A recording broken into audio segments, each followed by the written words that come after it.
हैसियत। इतनी महंगी साड़ी लेने की तुम्हारी हैसियत है क्या?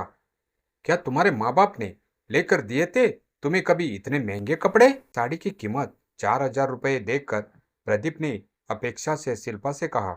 मॉल में बारिश की सेल में दोनों खरीदी करने आए थे। वास्तव में प्रदीप की तनख्वाह के हिसाब से साड़ी की कीमत ज्यादा नहीं थी। असल बात यह थी कि शिल्पा के पापा की छोटी सी किराना की दुकान थी।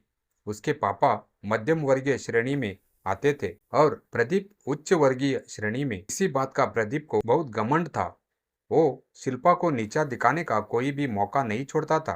हर छोटी से छोटी बात में वो शिल्पा को इस बात का एहसास जरूर करवाता था कि वो गरीब घर से आई है। आज भी शिल्पा को इसी बात का एहसास करवाते हुए उसने यह बात कही। शिल्पा अपमान का घूंट पीकर आगे बढ़ गई। प्रदीप का इस तरह ताना मारना उसे अंदर तक लहूलुहान कर गया। वैसे उसके लिए यह कोई नई बात नहीं थी। उसकी शादी को 5 साल हो गए थे। इन 5 सालों में न जाने कितनी बार सास ससुर ननंद और पतिदेव ने ऐसे ताने मारे, लेकिन फिर भी न जाने क्यों आज उसकी सहन शक्ति जवाब दे गई। प्रदीप ने अपने लिए जीन्स और टी शर्ट लिए। जब ये लोग बिलिंग काउंटर पर आए तो प्रदीप के अकेले के कपड़ों का बिल हुआ 26,250 रुपये। पेमेंट करने से पहले प्रदीप बोला, जाओ शिल्पा, तुम भी अपने लिए वो साड़ी ले लो। तुम भी क्या याद रखोगी कि किस रईस से पाला पड़ा है जो इतनी महंगी साड़ी पहनने मिल रही है। जाओ ले लो साड़ी। काउंटर वाले सेल्स बॉय की तरफ देखकर प्रदीप बोला, बीवी को नाराज नहीं कर सकते ना, होम मिनिस्टर है वो घर की।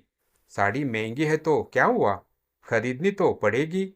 शिल्पा को चुपचाप खड़ा देखकर प्रदीप ने फिर कहा, अरे जाओ ना ले आओ अपने पसंद की साड़ी।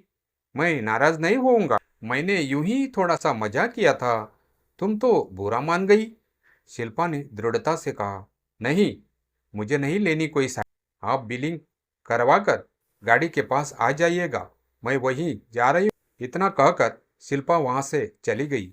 जब प्रदीप वापस आया तो उसने देखा कि शिल्पा की आंखें सूजी हुई है, मतलब वो रो रही है। तुम तो हर बात को सीरियसली ले लेती हो।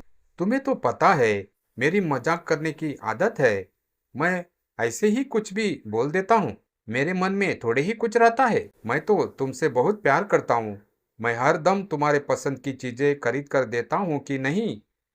फिर यदि एकाध बार मैंने मजाक में कुछ कह दिया तो कौन सा पहाड़ टूट गया। इतनी सी बात पर रोने धोने की क्या बात है। तुमसे तो बात करना ही बेकार है। पति हूँ तुम्हारा, क्या मुझे इतना भी हक नहीं कि अपनी पत्नी से थोड़ी सी हंसी मजाक कर लूं? देखिए, हैसियत की बात अक्सर वो लोग करते हैं जो प्यार का मोल पैसे में लगाते हैं। आप कहते हो ना कि आप मुझसे बहुत प्यार करते हो, तो यह कैसा प्यार है आपका जो आपकी पत्नी की भावनाओं को नहीं समझता? मैंने ये कभी नहीं कहा कि आप मुझे मेरी पसंद की चीजें दिलाकर नहीं देते, लेकिन चीजें दिलाते वक्त आप एहसान जरूर जताते हैं। जैसे घर को सुचारू रूप से चलाना, घर में बच्चों से लेकर बुजुर्गों का ख्याल रखना मेरी जिम्मेदारी है। ऐसा कर कर मैं किसी पर एहसान नहीं करती। ठीक वैसे ही मेरी जरूरत की चीजें दिलवाना आपका फर्ज है। चीजें दिलवाकर आप मुझ पर कोई एहसान नहीं करते। रही बात सस्ती और महंगी चीजों की, तो मेरे माता पिता गरीब थे, तो उन्होंने अपनी हैसियत के हिसाब से मुझे चीजें दिलवाई। लेकिन मुझे इस बात पर गर्व है कि उन्होंने कोई भी चीज दिलवाते वक्त ऐसा नहीं जताया। और इतनी गरीबी में भी हम दोनों भाई बहनों की सभी जरूरतें पूरी की। मेरे माता पिता गरीब है, यह बात आपको एवं आपके परिवार वालों को पहले से ही पता थी। यदि आपको गरीबी से इतनी ही नफरत है तो न करते मुझसे शादी, किसी अमीर घराने की लड़की से शादी करते। मम्मी जी पापा जी ने ही कहा था ना कि उन्हें पैसा नहीं चाहिए, उन्हें तो बस लड़की सुंदर और सुशील चाहिए जो पूरे घर को घर बनाकर रखे।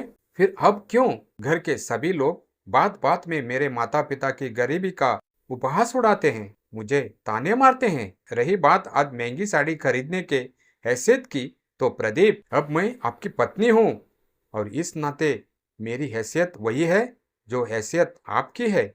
मेरी हैसियत वो नहीं है जो हैसियत मेरे माता पिता की है।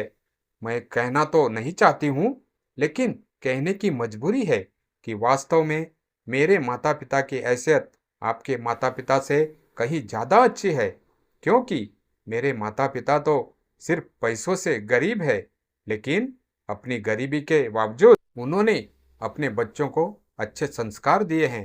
ये तो आपको भी पता है कि आप लोगों के इतने ताने सुनने के बावजूद मैं चुप रहती हूँ। मैंने आज तक घर में किसी को भी पलट कर जवाब नहीं दिया, लेकिन आपके माँ बाप ने तो आपको मैनर्स ही नहीं सिखाए हैं।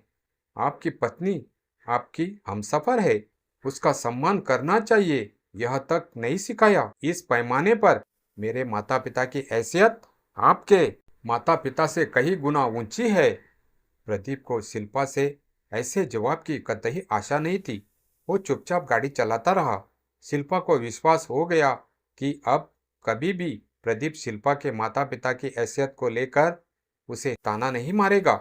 उस दिन के बाद घर में कुछ बदल गया था। शिल्पा रोज की तरह अपने कामों में लगी रहती। बच्चों को स्कूल भेजना, सास ससुर की दवाइयाँ, रसोई, सफाई, सब कुछ वैसे ही चलता रहा। लेकिन अब उसके चेहरे पर एक शांत आत्मविश्वास था। वह अब पहले जैसी सहमी हुई शिल्पा नहीं थी। उसके भीतर एक मजबूत स्त्री जाग चुकी थी। प्रदीप ने भी उस दिन के बाद शिल्पा को लेकर कभी कोई कटाक्ष नहीं किया। वह जान चुका था कि अब वो वही शिल्पा नहीं है जो चुपचाप सब कुछ सहती रहती थी। लेकिन शिल्पा के व्यवहार में कोई कठोरता नहीं आई थी। वह अब भी अपने कर्तव्यों को पूरे मन से निभा रही थी, पर अब वह अपने आत्मसम्मान को तिल तिल कर नहीं कुचलने दे रही थी। एक दिन प्रदीप ऑफिस से जल्दी लौट आया। शिल्पा उस समय बरामदे में बच्चों के साथ खेल रही थी। प्रदीप कुछ पल खड़ा रहा और उन्हें निहारता रहा। फिर उसने धीमे से कहा, शिल्पा, आज मैं ऑफिस से छुट्टी लेकर आया हूँ, तुमसे बात करनी थी। शिल्पा ने बच्चों को अंदर भेजा और प्रदीप के सामने बैठ गई। उस दिन मॉल में तुमने जो कहा वो मेरे लिए आंखें खोल देने वाला था। शायद पहली बार मैंने खुद को तुम्हारी जगह रख कर सोचा। तुमने सही कहा था। तुम्हारी हैसियत अब वही है जो मेरी है, क्योंकि तुम मेरी जीवन संगिनी हो। मुझे दुख है कि मैं तुम्हें 5 साल तक नीचा दिखाता रहा। आज मैं सोचता हूँ कि तुम्हारी जगह कोई और होती तो शायद कब का रिश्ता छोड़ चुकी होती। तुमने सब सहा सिर्फ इसलिए कि तुमने इस रिश्ते को निभाया। अब मैं चाहता हूँ कि तुम खुद के लिए भी जियो। शिल्पा चुप रही। उसकी आंखें भर आई, लेकिन इस बार वो आंसू किसी अपमान के नहीं थे। ये आंसू स्वीकारोक्ति के थे। मैं चाहता हूँ कि तुम दोबारा पढ़ाई शुरू करो, प्रदीप ने कहा। हमारे अंदर जो समझदारी, आत्मबल है, उसे सिर्फ घर तक सीमित मत रखो।